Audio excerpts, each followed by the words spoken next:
right, and welcome to Fast Break Breakfast NBA Podcast. My name is Keith Parrish. In just a few minutes, I'll have Dave Dufour on. We try our best to pick which 12 players we think will be all-stars for the Eastern Conference in the upcoming season.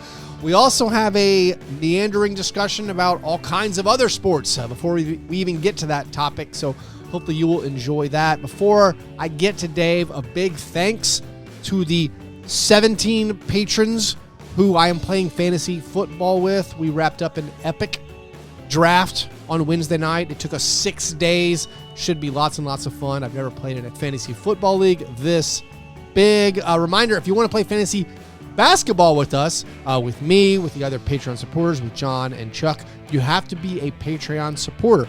We have regular category fantasy leagues, and also we have the International Stackhouse of Pancakes Negative Fantasy League, which is also a gigantic league. I believe we've had at least 34 teams in that league before. Hopefully we'll maybe hit 40 or more this year. It is super bizarre and fun.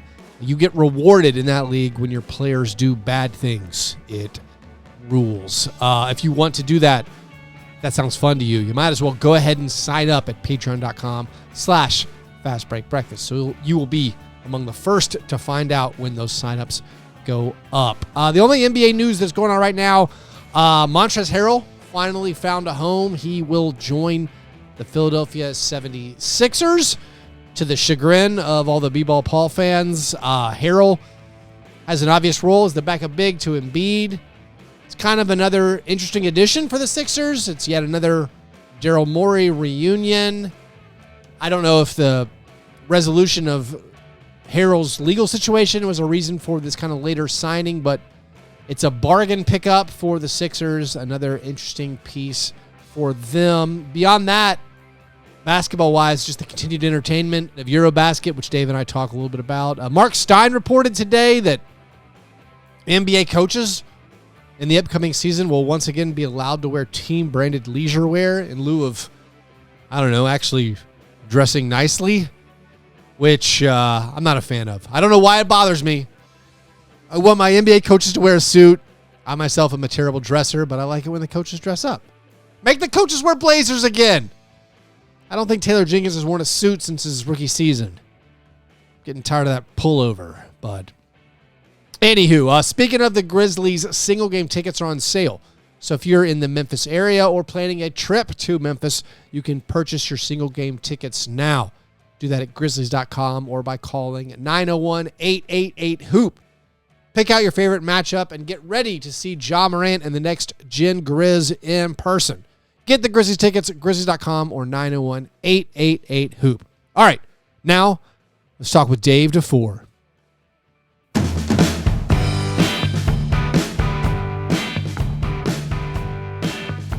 I'm joined right now by my good buddy, Dave Dufour. Dave, how's it going, man? It's great. Summer's almost over, so it's cooling off. It's cool enough. You're in California. I want to say, Dave, this is the first time you've been on my show since you became a beach bum. You're living in California. I mean, we podcast together all the time, but on my feed, the Fast Break Breakfast, I think, despite you being a frequent guest, this is the first time I've had you on since you became, again, a Californian. Yeah, man. I found myself with a lot of extra free time and also living, really close to the beach. And not only have I become a beach bum, but also a dirtbag climber, which is just a lot of fun for me. What does that even entail?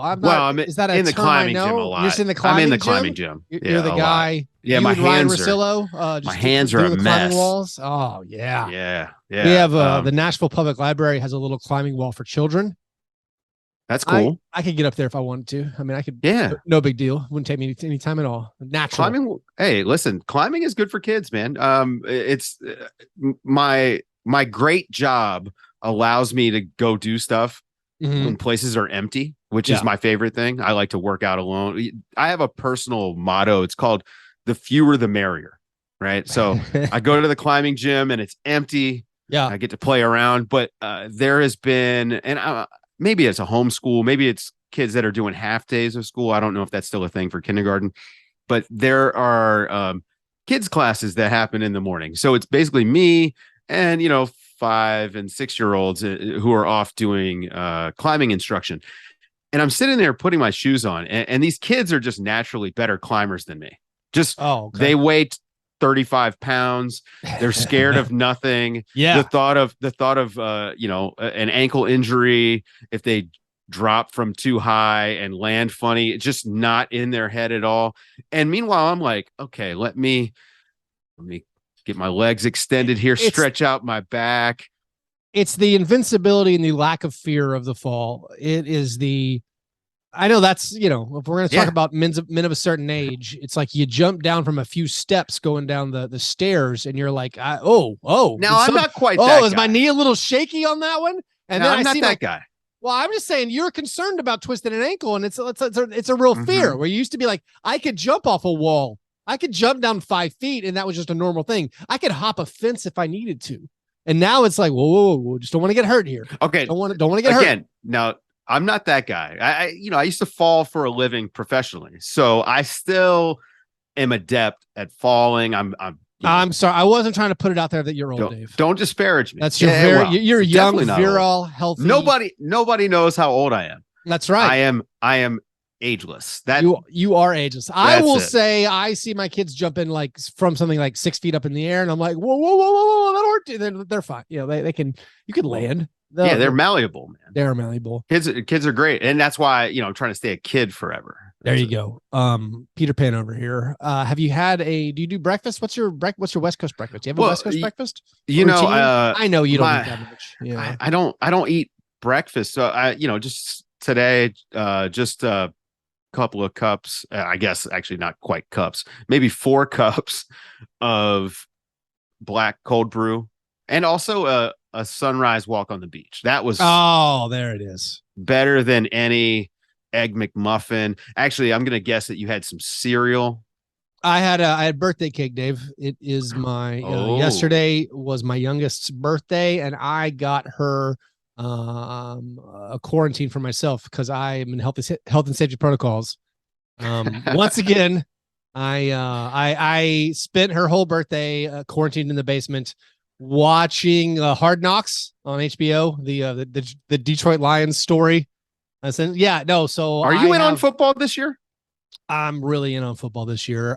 Something about both my kids being in school and being a little bit older, it's opened up a little bit more freedom where I've started watching. I'm closely following the Nashville Soccer Club. I'm like following MLS this year. I'm actually watching a little bit of Premier League. I had this bandwidth that would just open up a little bit. And now I'm I'm into fantasy football. And I actually know who the players are, sort of. I don't know that much about them. Very still casual. But yeah, there has been an added bandwidth to enjoy some more sports beyond just the NBA. Yeah, I'm back in on casually watching sports. I just found myself with so much free time. I mean, very similar, I just have all this free time. So, man, Premier League has been fantastic. I followed Premier League. Well, let me correct. I've watched Premier League for a long time, and I'm not following it. I just put it on and watch it. I used to know what the standings looked like, or the table. I could tell you who was where. And then the last 4 years, I just haven't, because of basically parenting and also the pandemic and just bouncing everything. A lot of people, we've been a little busier. This is the first time it feels like, and also we're in this longer off season. The first time where I'm like, you know what? I actually know who might get relegated this year, even though we're early in the season. A little more bandwidth, and the fantasy football thing is what I did for my daughter's birthday. Normal off season has been just a game changer. I mean, I watched the U.S. Open. I love tennis. There you go. One of my favorite sports to watch. Actually, if you ask me to just choose my favorite sports to watch on television, women's tennis might be number one. Number one, it's exciting. Yeah. Okay. You have upsets. It's short. Okay. I mean, I know when I sit down to this is why I like soccer. Yeah, I know how long I have to account for. Yeah, it's why I've been a proponent of this for a long time, but very much enjoying the Eurobasket. It is basketball that respects my time. Women's college basketball. So I've had a chance to watch the U.S. Open, man. I've watched some golf. This has been a good summer. You saw the guy with the behind the back tennis shot? Incredible. I was a little bit upset. I felt like he broke an unwritten code. I assumed tennis. I don't know anything about tennis. I assumed tennis would have a very strict gatekeeping policy about doing things that are flashy. No. To me, Dave, that felt like disrespecting his opponent and disrespecting the sport. I needed to see it. I was like, I normally hate the moralist outrage over sports, like tossing your bat in baseball. I honestly could have used some. I thought it would have been funny for someone to go with that, at least that tact. To go to that tact, like that man has disgraced the respectful game of tennis by hitting it. It's like the first time a guy did a crossover move in basketball. And people, it's funny. I was just thinking that shot was like a crossover, and then, it gets the shot gets returned, the ball gets returned, and then he scores the winner, which is like dropping the guy on the crossover. Yes. You get him to bite on the crossover, and then you go, jumper, and then he slips and falls, right? And you stick the jumper. I mean, it was just incredible, and especially because he wound up winning the point. It was really cool, and that match was long. It was long out here. Oh yeah, man. So you mentioned the Eurobasket. I do want to get to our topic that we've chosen for today. We're never getting to that. No, we'll get to it. We do that. I feel like we do this most years. I actually went back to look for last year. It's possible we didn't do this last year, but I like to have you on in the offseason to predict the All-Stars for the upcoming season. It's a difficult exercise. There's a lot of people who think they're going to be in All-Stars. We'll probably just do the Eastern Conference today. But you mentioned the Eurobasket. So before we get to the who's going to make the All-Star game this year from the East in basketball, the sport of the NBA, which we haven't gotten to yet. Eurobasket's going on, and Dave, it's incredible. It is amazing.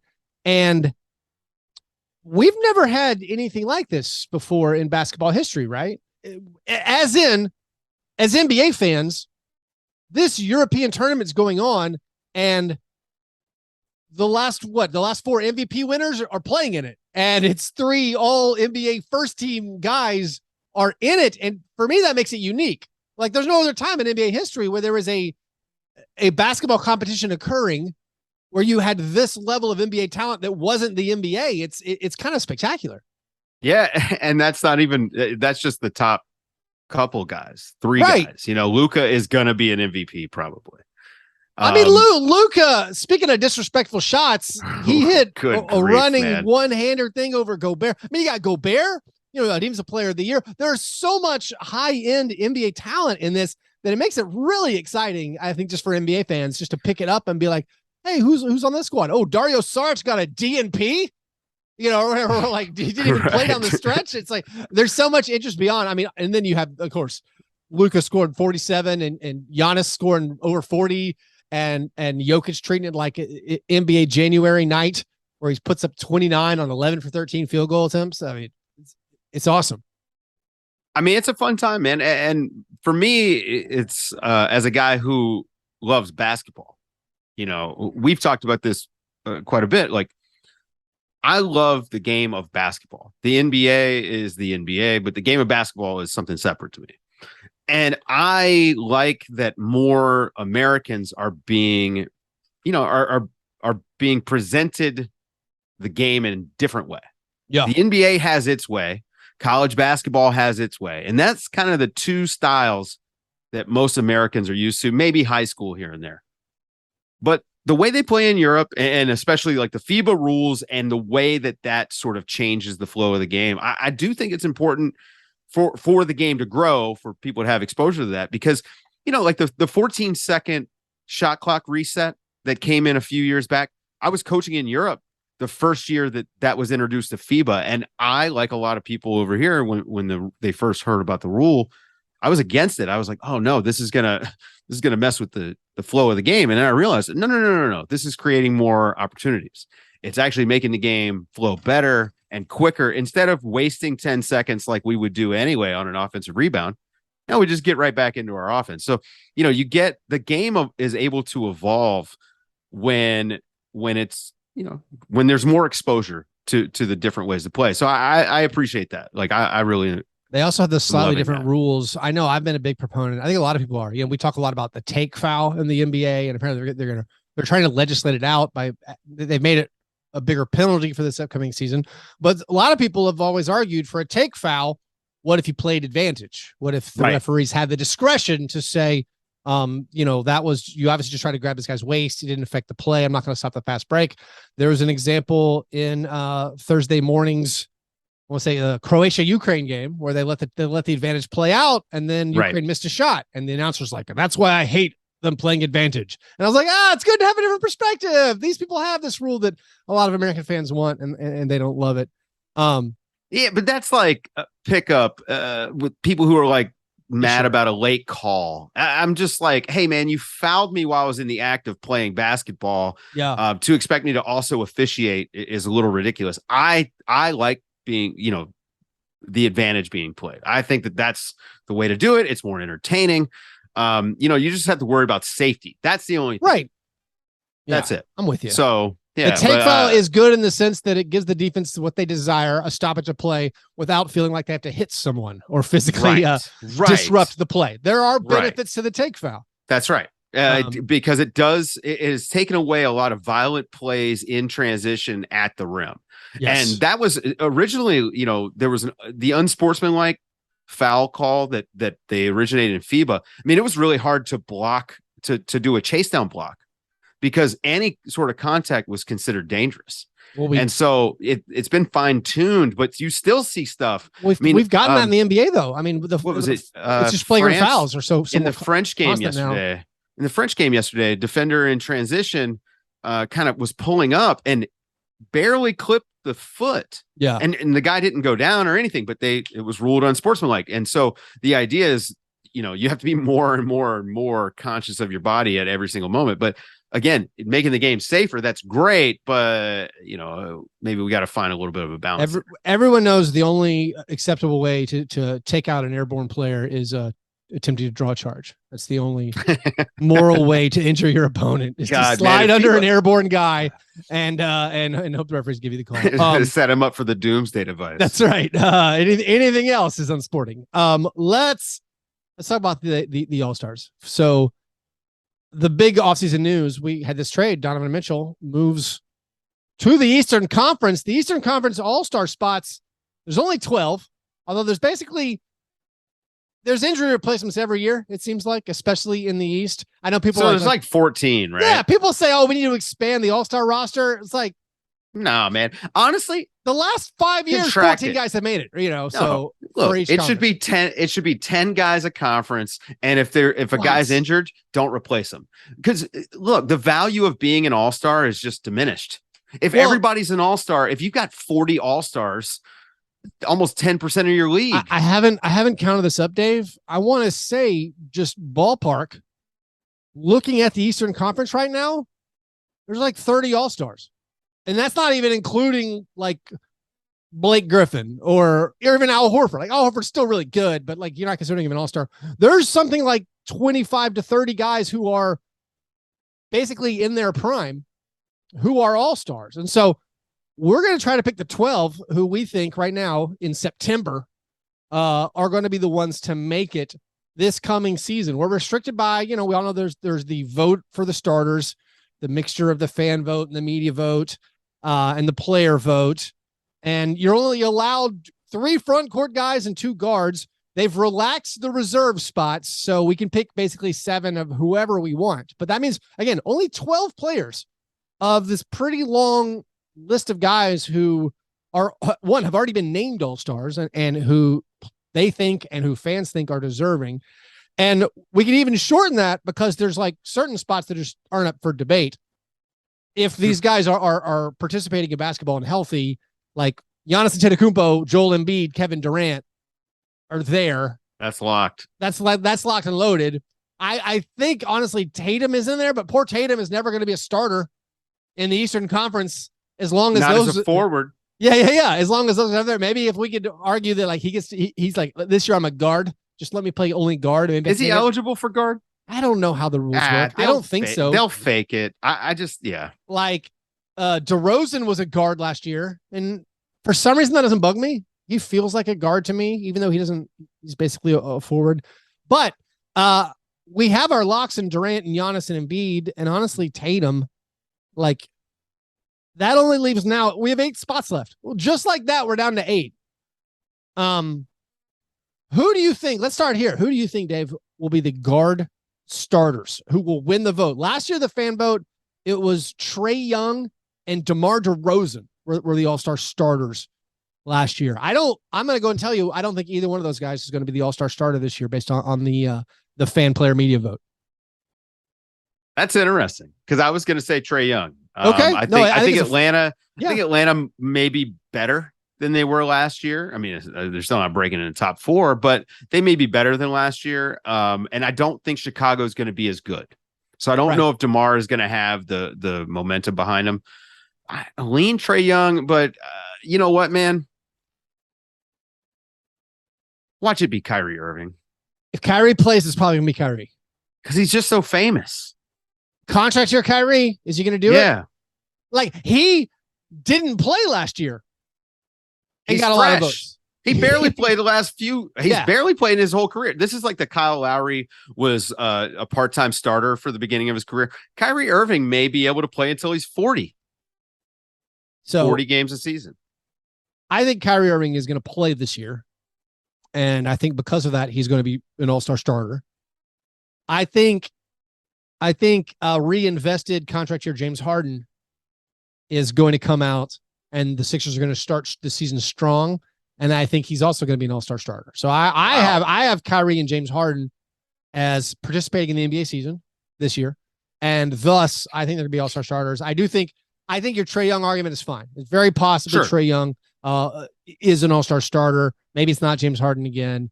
But I do think among those 3, I think it's more likely to be a combination of Trae Young, Harden, and Irving than it is like DeMar DeRozan, like you said. Like, agreed. The Bulls are not going to surprise people. It's not going to be like this exciting, fun story. I don't think he'll be able to get back there in the starting position. Yeah. You know, it's funny. We've got this list that you supplied of potential all-stars. Pretty underwhelming outside of that top 4, to be honest with you.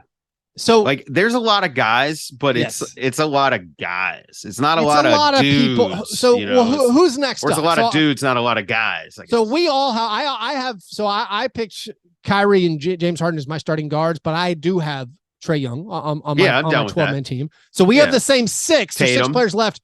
Who is the most? So who do you think is next? You're saying there's a lot of guys. There's a lot of people out there who, like, yes, they're all stars, but like if they get quote unquote snubbed, you're going to be like, yeah, okay. I think Jaylen Brown makes it this year. I don't think he's going to get snubbed. I think Jaylen Brown, especially because you got to. Everyone's going to think about the playoffs when the fan voting starts, and all of when we're all thinking about all stars. We always think about the playoffs too. Yeah, and I do think Jaylen Brown, because that team is still going to be really good. Yeah, and Jaylen Brown's the second best player on that team. I think Jaylen Brown is likely to make it. What does that put us at? So for 7? You, that's 7. That's 7. Yeah. Well, I've got. I'm going to tell you, Jaylen Brown is not on my team. Whoa. You got Trae Young, Kyrie, Kevin Durant, Giannis, Embiid, and then Tatum and Harden. Oh, if you include Tatum, you're up to 8, Dave. So you have 4 spots left. I only got 4 spots left. Only have 4 spots left. So you've got Jaylen Brown off. Who do you have on? Well, for me, the next up this is how I'm thinking about it. Next up, I feel like I have to acknowledge the Miami Heat. I feel like the Miami Heat just don't get enough recognition. And maybe this guy is going to miss like too many games again. We're all like, oh, he only played 38 games before the All-Star break. So that's the excuse I'm going to use. But I got Jimmy Butler on my team. Mm-hmm. I also think Bam Adebayo feels like he should have been Defensive Player of the Year last year.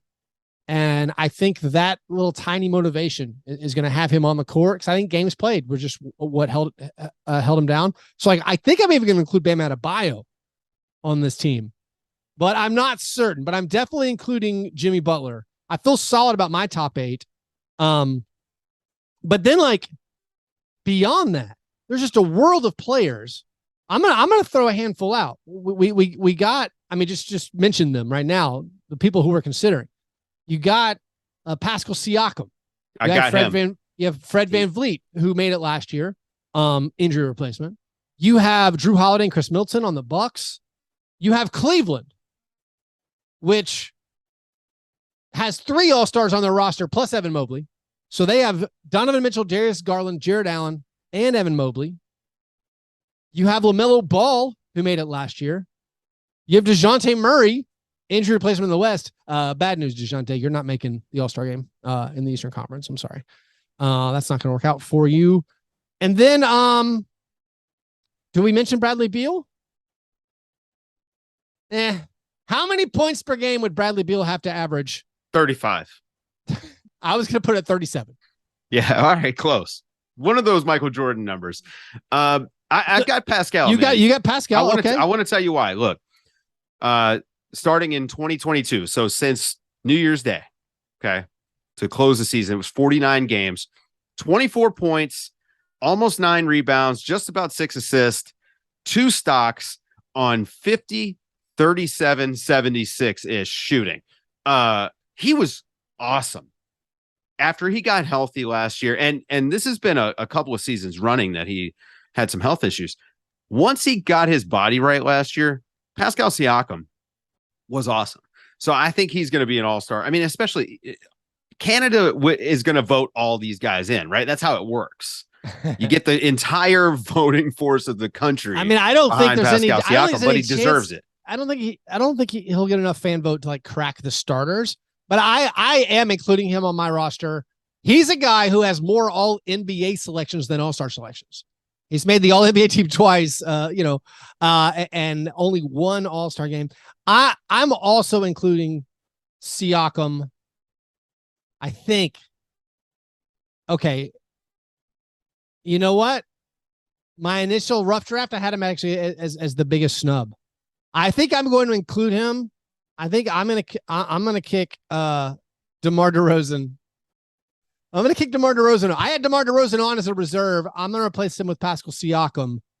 What are you doing on the Cavaliers? Are any of them okay? It? So does it negate out everything? This is the trickiest thing because I do think the Cavs are going to be. I think they'll be better than they were last year. Yeah. But maybe not in the standings. This is the tricky. They may not win more games, but it'll be a better basketball team. I think it depends, man. Like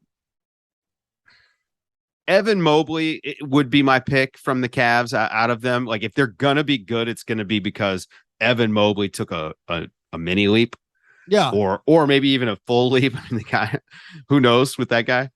But Donovan Mitchell could score 28 points a game. Darius Garland, I thought he was the next all-star there, and maybe he's going to be supplanted a little bit. He made it last year, but I don't want to be the guy who's like, there's only one basketball, but there is only one basketball, and they sort of have, but between those two, that's a lot of mouths to feed, right? Like it for all-star consideration. Yeah, for the all-star consideration. If you're not going to be a top 4 team in the East, and I don't know that they're going to be, I not ruling it out, but I just, Milwaukee, Boston, Brooklyn, if those guys are healthy, Philadelphia, Toronto. It's just the East is tough. I mean, well, both conferences are pretty tough. I just don't know if they're going to win enough games to get more than one guy in a year when the All-Star game's not in Cleveland. Yeah, you'd think the location wouldn't matter, but last year it was in Cleveland, and they definitely seemed to tip it to the home fans with the Jared Allen injury replacement. I had Evan Mobley on my team. I had Trae Young, Jimmy Butler, Jason Tatum, Bam Adebayo, and then I was thinking Evan Mobley, and then Donovan Mitchell and Pascal Siakam. I think in that situation, I consider DeMar DeRozan to be the biggest snub. I think now as we talk it out, I do think Donovan Mitchell's still going to make it because I think he's still going to get his, and I think the Cavs are going to be fine. And if he's putting up 25 points per game, he just has that. It's one of those things like once you become an all-star, I feel like everyone views you as an all-star. So I think the coaches will vote him back in. And I think I can already hear myself 6 months from now being like, Evan Mobley, what a snub. Why won't he get his recognition? He's the reason that Cavs team is any good. But I think it might come down for me between DeMar and Evan for the 12th spot. Let's do your. Oh, are you putting? Did you pick a Cav? Are you going to put on Evan Mobley? I don't know. I've got only one. I think I've only got one spot left.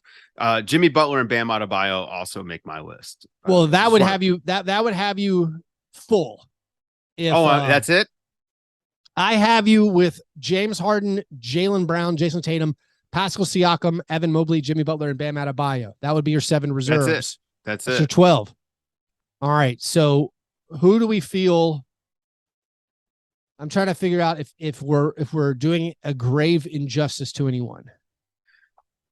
It's tricky, right? Because with Cleveland, it's very much about workload, usage, and role with Donovan Mitchell, I think, because he's their best player, especially offensively, which is typically what matters for All-Star. But Darius Garland is so good, and Evan Mobley is, going to demand more of the ball. So who knows how that shakes out? And DeMar, I think we all just expect a step back from the Bulls in general. Maybe not DeMar, but the Bulls in general. And so, their early season success last year really helped push him, to be a starter, I thought. Of course. And he was fantastic, but if the team wasn't good, he wouldn't have been there. So I would say that. So you can't, you were not able to include DeMar DeRozan. And then obviously that means, no Zach LaVine, no Darius Garland, no Jared Allen. You have no Donovan Mitchell. Is that correct? That's correct. Okay. Yeah. So no Donovan Mitchell. That's a big one. The Bucks, neither one of us are able to find a spot for Drew Holiday or Chris Middleton. I think beyond that, like LaMelo Ball, sorry. I think, the Hornets are taking a step back. Like Fred VanVleet, not going to get there if we're only picking one from the Raptors. I like your team. I think it's fair, and I think it makes sense. Our teams are very, very similar. Your starters are Trae Young and Kyrie with Kevin Durant, Giannis Antetokounmpo, Joel Embiid. Then your reserves: James Harden, Jaylen Brown, Jason Tatum, Pascal Siakam, Evan Mobley, Jimmy Butler, and Bam Adebayo. My only difference was I have James Harden as a starter. Then I have Trae Young on the bench. Also, same as you, Jimmy Butler, Jason Tatum, Bam Adebayo, and Pascal Siakam. And then I'm taking Donovan Mitchell and DeMar DeRozan. So we only named about 14 guys. So between us. So I think that is fair. I thought it was going to be a little bit harder. I'm recognizing that I think the most interesting questions are going to be what happens to those Bulls guys? What happens in Cleveland? Honestly, it seems like we ignore the Raptors and the Heat every year when it comes to All-Star time. So maybe that'll make it easier. And for whatever reason, someone else can crash the party. Is there a name we haven't mentioned that you think could what if Cade Cunningham averages a triple double? Right. Yeah. What if Cade? What if Paolo is incredible? What if Paolo? Franz Fever? No. Only Franz? What if? No. How about the Knicks? The Knicks. Jalen Brunson. What if Julius Randle's back? 30 points per game. There's too many guys. What if Tyrese Maxey 25 a game and the Sixers are like 40-8 or something? They're all gonna be one of those weird teams. John Collins Revolution in Atlanta. Probably not that one. No, probably not that. Definitely not that one. DeJounte maybe. Like if DeJounte goes out there and puts up near triple double, with all NBA defense, I could see him getting some buzz, especially if Atlanta's good. Any guy that has changed teams, it just feels like they're a little bit more in the zeitgeist. So maybe Donovan Mitchell, who maybe he gets some votes because of that, but I just don't think. I think that the guys that we chose, there's more locks than just 3. Let's put it that way. Yeah, you're probably. Tatum. I didn't necessarily call him a lock, but he's a lock. He's a lock. Yeah, he's a lock. And although I'm not sure, because I would assume Jimmy Butler's a lock, but he didn't. There are years he doesn't make the All-Star team, and it's maybe it's because he's. Everyone knows he's a 16 game player, and they just penalize him for people don't watch the Heat for missing the games.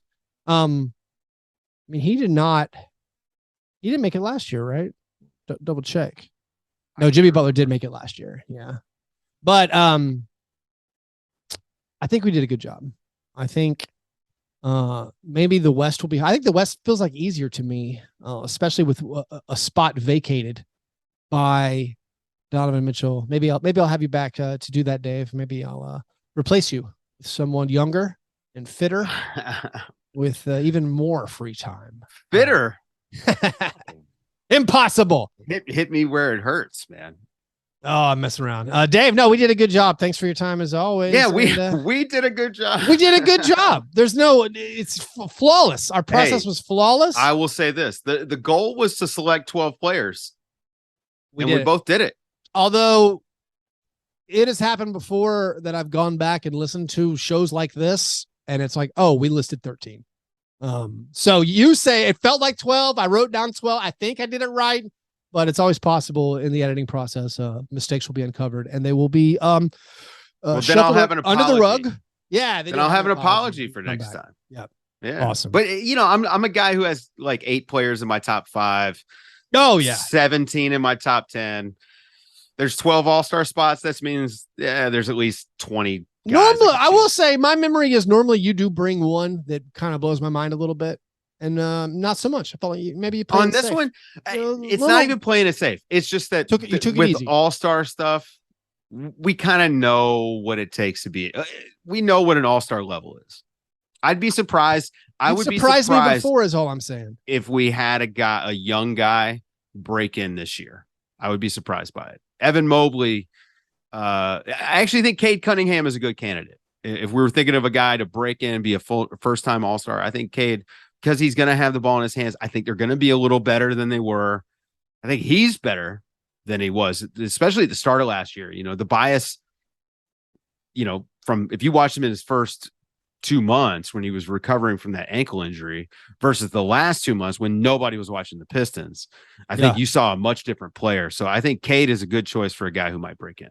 Yeah. But there's no surprises anymore. The NBA is, the script is kind of out there. We know what it is.